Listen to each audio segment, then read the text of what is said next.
My name is Olivia Jackamart, and I am a mental health trainer for ViaQuest Psychiatric and Behavioral Solutions. Today, I will be taking you through our training of crisis and safety planning. So, just as a trigger warning, we will be talking about mental health crises and suicide. If you need to, go ahead, pause this video, and take a moment before continuing on. So, first, our objectives for this training. We want to define what a mental health crisis is and learn how mental health services can alleviate the stress of a crisis. Learn how we at ViaQuest handle a mental health crisis situation according to regulations and standards. We're going to briefly talk about the CSSRS before you complete that other training. And we will be able to identify needed items to complete a full safety plan with the goal of client participation. And so you're doing the safety plan collaboratively. So we are going to talk about suicide here for a moment and why it is important to acknowledge. So in 2023, approximately 49,000 people died by suicide. This translates to one death by suicide every 11 minutes. In 2023, an estimated 1.5 million adults aged 18 and older in the US attempted suicide, and 3.7 million individuals made a suicide plan in the past year. 12.8 million adults have seriously considered suicide yearly. According to the CDC, approximately 130 Americans complete suicide every day. There are a lot of initiatives to assist in talking about and preventing suicide. There's a lot of organizations that aim to reduce the stigma and provide resources for mental health and suicide prevention. There's enough talk about it that the whole month of May is designated Mental Health Awareness Month. ViaQuest tries to participate in World Suicide Prevention Day, September 10th, by posting on our social media pages to raise awareness and to educate individuals on the importance of crisis and suicide prevention. That by working together and bringing awareness, we can help more individuals and reduce the number of individuals attempting and completing suicide. We also try to participate in NAMI walks and have general awareness, as well as to ensure that we highlight mental health is not designated to any specific population, gender orientation, religion, sex, or creed. It is very important that we provide education to all, and we understand the importance of receiving and identifying any mental health issues. There are warning signs of suicide to look for when dealing with our individuals. First, it could be that there has been a difficult breakup or failed romantic relationship, maybe a sense of hopelessness, an increase of use in drugs or alcohol, especially as this may be a self-medicating or unhealthy coping mechanism. Maybe there's a history of suicide attempts or other self-harming behaviors, as well as any kind of withdrawal from friends, family, and activities. Maybe you've noticed a stockpiling of pills or the obtaining of weapons. And then any kind of family or friend attempt or a successful suicide. Some more warning signs include giving things away, especially personal possessions and things that are of importance to them, making or changing a will and not giving any particular reason or avoiding giving reasoning, saying things like nothing matters anymore, you'll be better off without me, or life isn't worth living. You may even find that there's a sudden cheerfulness or calm after a period of despondency. Someone has made their decision. There may be dramatic changes in mood, personality, and or behavior, talking as if they're saying goodbye or going away forever. And there may be a preoccupation or obsession with death. So then maybe your client is not experiencing any self-interest or suicidal preoccupations, but they may still have mental health crises. It's important to note that these signs may not always be present, and individuals may have unique indicators specific to them. Common warning signs of a mental health crisis include the inability and trouble with daily tasks, experiencing rapid mood swings, an increase of agitation, any kind of abusive behavior, lashing out verbally, emotionally, physically towards those around them, and then that social withdrawal or isolation. More warning signs of a mental health crisis includes difficulty concentrating or focusing. There may be excessive or deep feelings, such as worry, fear, or sadness. There may be a lack of insights or an inability to perceive changes in one's own feelings or behaviors. And then potentially paranoia or possible psychosis. They're losing touch with reality. So when we see these signs or others in the people around us, or even if you find that you may be experiencing some of these signs, you want to take it very seriously. This is the time to have a real conversation to help the person get the help they need because there is help available. People are social creatures and we need others to get past obstacles we cannot get past on our own. And then our crisis intervention. So VPBS is CARF accredited.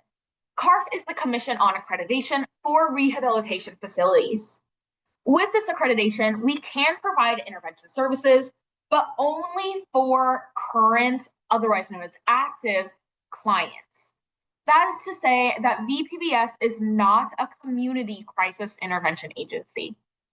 If crisis assessment is needed, it must be completed within 24 hours from the time of the crisis occurring and must be administered by a therapist. A crisis plan is also required within that crisis assessment for billing purposes. The NPs and licensed therapists are the only ones that can bill for crisis intervention, and just always make sure to refer to the incident hotline and policy core 4.11 on best practices. So there are various crisis resources that we can provide for our individuals, including some options for texting or calling. For some of our individuals, it may be overwhelming to have to talk to someone directly on the phone due to mental health symptoms or cognitive barriers. Maybe they just also don't feel like talking, or they may not be able to talk in a crisis. If that is the case, they can just text 741-741. By texting home to 741-741, that is the only number they need, and they can start a conversation with somebody on the other end. This other person can do everything that the calling 988 line will do as well. It could be helpful to just talk to the individual, review symptoms. The person on the other side of the line can provide resources and support to help get them through their. Next, we will get into the prevention of crisis. And one of the best ways we can do this is through our safety plan. So there are a couple different ways that you can get to the safety plan for the client.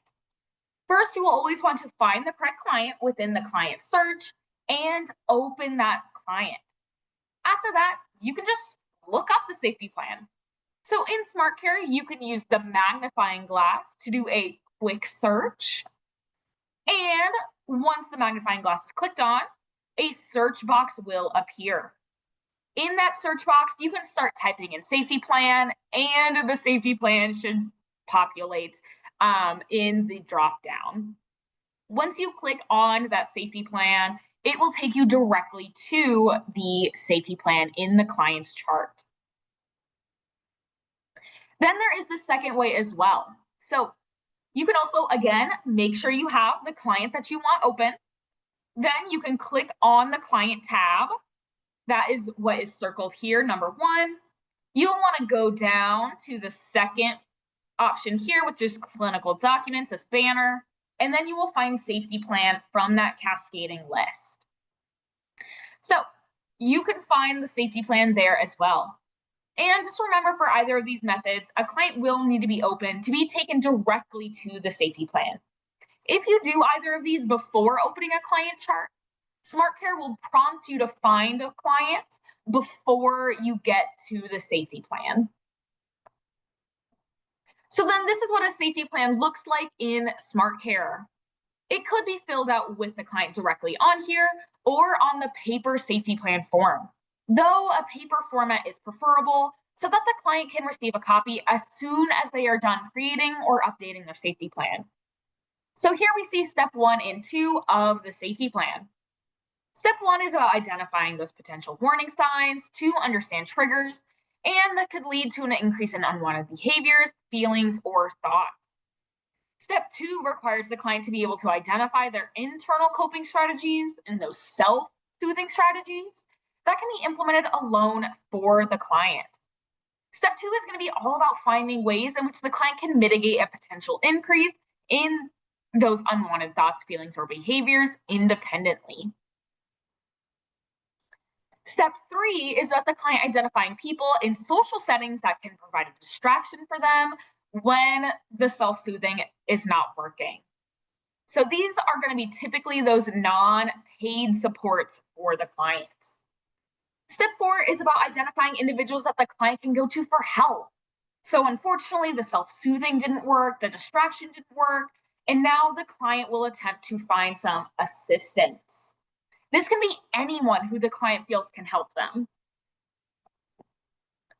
Step five is now for the clients in a crisis situation. None of the previous steps worked, and now they need direct intervention. We should make sure to have context on their safety plan for a crisis situation. What is important here is that TBS are not permitted to bill a client while they're in crisis. However, therapists and nurse practitioners can. It also can be helpful to highlight the crisis line, the text line, or have other emergency and urgent care departments available. Having these numbers handy can help the client confront and deal with the crisis more quickly and hopefully get back to their baseline so that TBS, when available, can engage with the client in those crisis management or wraparound services, the post crisis care. With step six, the focus is on how the client and TBS can work together to make the client and their environment safe. This could be locking up medications, restricting access to weapons, and removing sharp objects, having family members doing safety checks, or asking the client themselves to check in throughout the day. It could even just be the client sharing the safety plan and their feelings with you or others. And safety plans should be reviewed at a minimum 180 days. Best practice is to review the safety plan every 3 months or as needed for that client. Every 6 months or 180 days can be used as that basic guideline. And once the safety plan is finished, it will need to be signed in SmartCare. So we can see an example of that signature page where you're saying, yep, this safety plan is good to go. I'm verifying this information is correct. And then finding the safety plan is fairly simple in SmartCare. So you will want to make sure that you are still in the same client that you did the safety plan on. You will then make sure to go into the client tab, scroll through and find the documents banner. And once you click on the document banner, you should be able to see a list of all of their documents, including the safety plan. So now that we have gone through where to find the safety plan in SmartCare, where do we find the paper form? So there are going to be two different options. One is going to be through Paycor.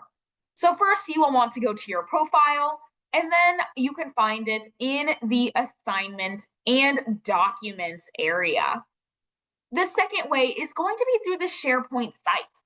The SharePoint site is going to be your best bet for finding all common forms and field documents that you may need. So you will want to head to the ViaQuest Psychiatric and Behavioral Solutions page. And if you do need this page, please reach out to your supervisor. You'll then want to make sure you're on the home page and scroll down until you find this Common Forms and Documents banner. Once you click on this, you will be able to see a lot of those common field documents that are listed in alphabetical order, including the safety plan. In this area, you can also find documents such as the Advanced Directives Workbook and the Columbia Suicide Severity Rating Scale. From here, you will go through exactly the same instructions as the SmartCare safety plan we just looked at. So the next training that you should take will be on the CSSRS. This is the Columbia Suicide Severity Rating Scale. It is tracking that history of and current suicidal ideations, attempts, anything of that nature. So that training will be a video going through what the CSSRS is and how to administer it within those different populations. As far as this training is concerned, that is all that I have for you today. If you do have any questions or concerns, please do not hesitate to watch this video again or reach out to your supervisor for further guidance. Otherwise, have a great day.